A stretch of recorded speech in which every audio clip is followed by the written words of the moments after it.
حضرت یوسف علیہ السلام کا نام تاریخ میں ایک ایسے عظیم انسان کے طور پر زندہ ہے جن کی زندگی کا ہر لمحہ ایک معجزہ تھا۔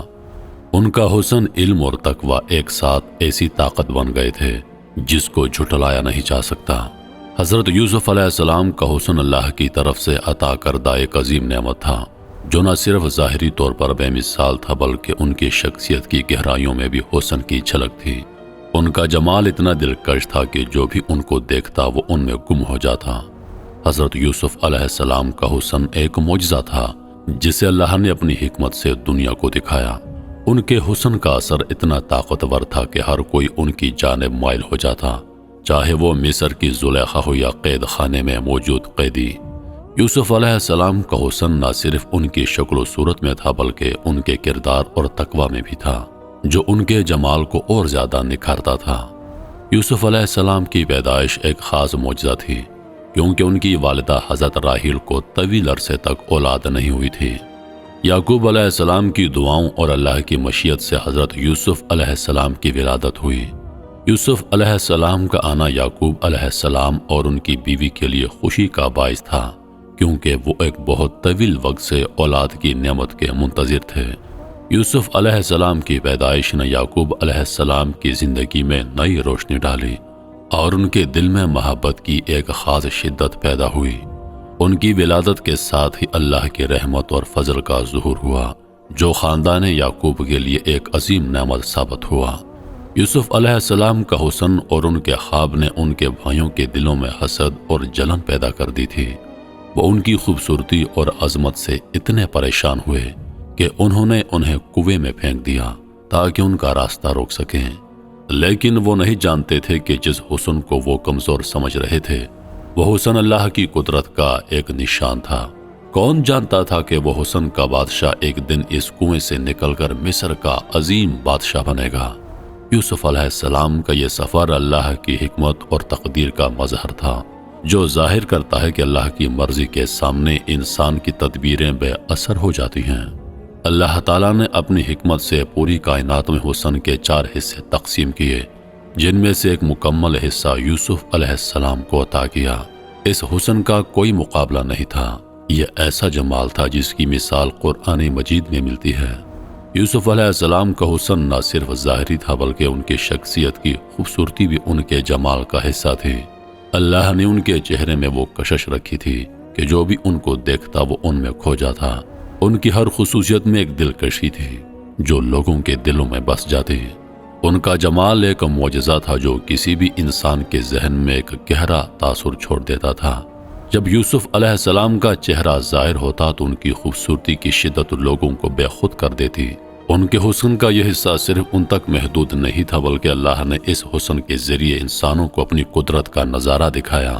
یوسف علیہ السلام کا حسن اتنا نرگسیت سے آزاد اور معصوم تھا کہ جب وہ کسی کو دیکھتے وہ ان میں ایک روحانیت اور سچائی کی جھلک محسوس کرتے۔ جب مصر میں شدید قحط پڑا اور لوگ بھوک سے مرنے لگے تو یوسف علیہ السلام کے پاس لوگوں کی مدد کے لیے آنا ضروری تھا۔ یہ قحط اتنا سنگین ہو گیا کہ ہر طرف مایوسی اور بھوک کا راج تھا۔ لوگوں نے اپنی زندگیاں بچانے کے لیے مدد کے لیے یوسف علیہ السلام کی طرف رجوع کیا۔ یوسف علیہ السلام نے اللہ کے حکم سے اپنا چہرہ ظاہر کرنے کا فیصلہ کیا کیونکہ اس وقت تک وہ ہمیشہ اپنے حسن کو چھپائے رکھتے۔ ان کا جمال اتنا دلکش اور بے مثال تھا کہ جب انہوں نے اپنا نقاب ہٹایا تو جو بھی ان کا چہرہ دیکھتا وہ ان کے حسن میں اتنا محو ہو جاتا کہ سب کچھ بھول جاتا۔ ان کی خوبصورتی کا اثر ایسا تھا کہ لوگ اپنی بھوک پیاس اور تکالیف کو بھول گئے اور ان کی حالت بے خودی میں بدل گئی۔ یوسف علیہ السلام کا چہرہ اتنا جاذب نظر تھا کہ جس کسی نے بھی انہیں دیکھا وہ بے ہوش ہونے تک پہنچ گیا۔ ان کی جمالیاتی کشش نے ہر شخص کو ایک عجیب سی کیفیت میں مبتلا کر دیا اور وہ اپنی پریشانیوں سے بے خبر ہو گئے۔ یوسف علیہ السلام کا حسن اس قدر تھا کہ وہ جانتے تھے کہ اگر وہ اپنی شکل ظاہر کریں گے تو لوگوں کی حالت اور بھی خراب ہو جائے گی، اس لیے انہوں نے ہمیشہ اپنے چہرے کو چھپایا تھا۔ اس وقت جب انہوں نے اللہ کے حکم پر اپنا چہرہ دکھایا تو یہ ایک نشانی بن گیا کہ اللہ کی طاقت اور حکمت ہر چیز پر غالب ہے۔ یوسف علیہ السلام جب مصر کے بازار میں فروخت ہوئے تو ان کو مصر کے وزیر عزیز نے خرید لیا اور اپنے گھر لے گیا۔ وہاں یوسف علیہ السلام کی پرورش ہوئی اور وہ جوان ہوتے گئے۔ ان کا جمال اتنا دلکش تھا کہ ہر آنکھ ان کی طرف مائل ہو جاتی۔ عزیز مصر کی بیوی زلیخا ان کے حسن کی قائل ہو گئی اور آہستہ آہستہ ان پر دل ہار بیٹھی۔ مگر یہ بات بھی عجیب تھی کہ مصر کی دوسری عورتیں زلیخا کا مذاق اڑاتی رہیں، کیونکہ وہ ایک غلام پر عاشق ہو گئی تھی۔ زلیخا نے ایک دن فیصلہ کیا کہ وہ ان تمام عورتوں کو اپنے گھر دعوت دے کر یوسف علیہ السلام کی حقیقت دکھائے گی۔ جب یوسف علیہ السلام ان کے سامنے آئے تو ان کے جمال کی شدت نے عورتوں کو اتنا مگن کر دیا کہ وہ اپنی حالت بھول گئیں۔ زلیخا نے ان کے ہاتھ میں پھل اور چھریاں دے دی تھیں۔ وہ یوسف علیہ السلام کے حسن میں اتنی مگن ہو گئیں کہ پھلوں کے بجائے اپنے ہاتھ کاٹ دیے۔ ان کے حسن کا اثر اتنا گہرا تھا کہ ہر عورت بے خود ہو گئی اور بس وہ ان کی خوبصورتی میں گم ہو گئیں۔ زلیخا نے یوسف علیہ السلام کو اپنی طرف مائل کرنے کے لیے ہر ممکن کوشش کی، مگر وہ ہر بار اللہ کی رضا اور اپنی عزت کی حفاظت کرتے ہوئے اس فتنے سے بچ نکلے۔ جب زلیخا نے انہیں اپنی طرف راغب نہ ہوتے دیکھا تو اس نے یوسف علیہ السلام کو قید خانے میں ڈال دیا تاکہ وہ اس جرم کی سزا بھگتیں۔ یوسف علیہ السلام قید خانے میں پہنچے تو وہاں بھی ان کا جمال لوگوں کی توجہ کا مرکز بن گیا۔ قید خانے کے تمام قیدی ان کے حسن میں مگن ہو گئے اور ہر کوئی ان کی طرف متوجہ تھا۔ لیکن یوسف علیہ السلام نے اپنی روحانیت کو برقرار رکھتے ہوئے وہاں بھی اللہ کا پیغام دینا شروع کیا۔ انہوں نے قیدیوں کو دین حق کی دعوت دی اور ان کی زندگیوں کو بدلنے کی کوشش کی۔ اللہ کی مدد سے قید خانے میں موجود کئی قیدیوں نے یوسف علیہ السلام کی باتوں پر ایمان لایا اور دین حق کو قبول کیا۔ یوسف علیہ السلام کا حسن ایک طرف تھا، مگر ان کی سچائی اور ایمان کی شدت نے ان کے ارد گرد لوگوں کو بدل دیا اور اللہ کی رضا کی طرف ان کی رہنمائی کی۔ یوسف علیہ السلام کا یہ حسن محض ظاہری نہیں تھا، بلکہ ان کی شخصیت اور کردار کی خوبصورتی بھی ان کے جمال کا حصہ تھی۔ یوسف علیہ السلام کا حسن قرآن مجید میں بے حد تعریف کیا گیا ہے اور ان کا جمال ایک اہم موضوع ہے۔ یوسف علیہ السلام کے والد یعقوب علیہ السلام کا دل بھی ان کے حسن پر فدا تھا اور ان کی محبت کی شدت میں کوئی کمی نہیں تھی۔ یوسف علیہ السلام کا جمال یعقوب علیہ السلام کے دل میں بھی ایک درد کی صورت میں بدل گیا، خاص طور پر جب یوسف علیہ السلام کے بھائیوں نے انہیں یوسف کے حسن کی وجہ سے تکلیف دی۔ یوسف علیہ السلام کا جمال ان کے لیے ایک فتنے کی صورت میں آیا، لیکن انہوں نے اللہ کی رضا کے لیے اس فتنے کا مقابلہ کیا۔ یوسف علیہ السلام کا جمال اتنا جاذب تھا کہ عورتیں ان کی محبت میں مبتلا ہو جاتی، مگر یوسف علیہ السلام نے اللہ کے خوف سے ان تمام آزمائشوں کا مقابلہ کیا۔ قرآن نے یوسف علیہ السلام کے حسن کو ایک معجزہ اور اللہ کی طرف سے عطا کردہ نعمت کے طور پر بیان کیا ہے۔ قرآن مجید نے ان کے جمال کو یوں بیان کیا ہے کہ یوسف علیہ السلام کا جمال اس قدر حسین تھا کہ جیسے زمین پر چاند چمکتا ہو۔ ان کا حسن نہ صرف جسمانی تھا بلکہ ان کی شخصیت میں ایک ایسی کشش تھی جو دلوں کو اپنی طرف کھینچ لیتی تھی۔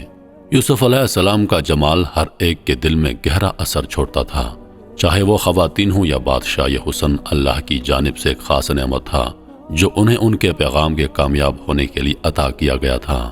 یوسف علیہ السلام کا جمال ان کے والد یعقوب علیہ السلام کے لیے ایک خاص نوعیت کا تھا۔ یعقوب علیہ السلام اپنے بیٹے کی خوبصورتی پر فدا تھے اور وہ ان سے بے حد محبت کرتے تھے۔ ان کے جمال نے یعقوب علیہ السلام کے دل میں محبت کی ایک خاص کیفیت پیدا کی، اور جب یوسف علیہ السلام کو ان کے بھائیوں نے بے دردی سے بیابان میں پھینک دیا تو یعقوب علیہ السلام کا دل اپنے بیٹے کے جمال میں گم ہو گیا تھا۔ وہ اپنے بیٹے کی یاد میں اتنا روئے کہ ان کی آنکھوں کی بینائی چلی گئی، ان کی آنکھیں سفید ہو گئیں۔ یوسف علیہ السلام کا حسن اور ان کی عاجزی ایک دوسرے کے ساتھ جڑے تھے۔ وہ کبھی بھی اپنے حسن پر فخر نہیں کرتے تھے بلکہ اللہ کی رضا کی خاطر اس حسن کا استعمال کرتے۔ ان کی عاجزی نے ان کے جمال کو مزید بڑھایا تھا، کیونکہ حقیقت میں جو انسان اپنی خوبیوں کو اللہ کی رضا کے لیے استعمال کرتا ہے وہ حقیقت میں سب سے حسین ہوتا ہے۔ یوسف علیہ السلام کا حسن ایک کامیابی کے راستے کی علامت بن گیا تھا۔ ان کے حسن نے انہیں بے شمار آزمائشوں سے گزرنے کی طاقت دی۔ ان کے حسن نے انہیں وہ مقام دیا جو انہوں نے اللہ کے فضل سے حاصل کیا۔ یہ بتاتا ہے کہ حسن کا مقصد صرف نظر کی کشش نہیں ہوتا بلکہ یہ اللہ کے راستے پر چلنے کا ذریعہ بن سکتا ہے۔ یوسف علیہ السلام کا جمال ان کی تقدیر کا حصہ تھا۔ یہ جمال اللہ کی طرف سے ایک ایسی نعمت تھی جو انہیں ان کے مقصد کو پورا کرنے کے لیے دی گئی تھی۔ یوسف علیہ السلام نے اس حسن کو اپنی زندگی کے مقصد کے لیے استعمال کیا۔ اور اللہ کے راستے پر چلنے کے دوران کبھی اس حسن کو اپنی کامیابی کا سبب نہیں سمجھا۔ یوسف علیہ السلام کا حسن اللہ کی رضا کے لیے تھا۔ ان کا حسن صرف ظاہری نہیں تھا بلکہ اس کے پیچھے ایک عظیم مقصد تھا۔ وہ اپنی زندگی کو اللہ کے راستے پر گزارنے کے لیے تیار تھے اور ان کا حسن اس راستے پر چلنے کے دوران ان کا معاون تھا۔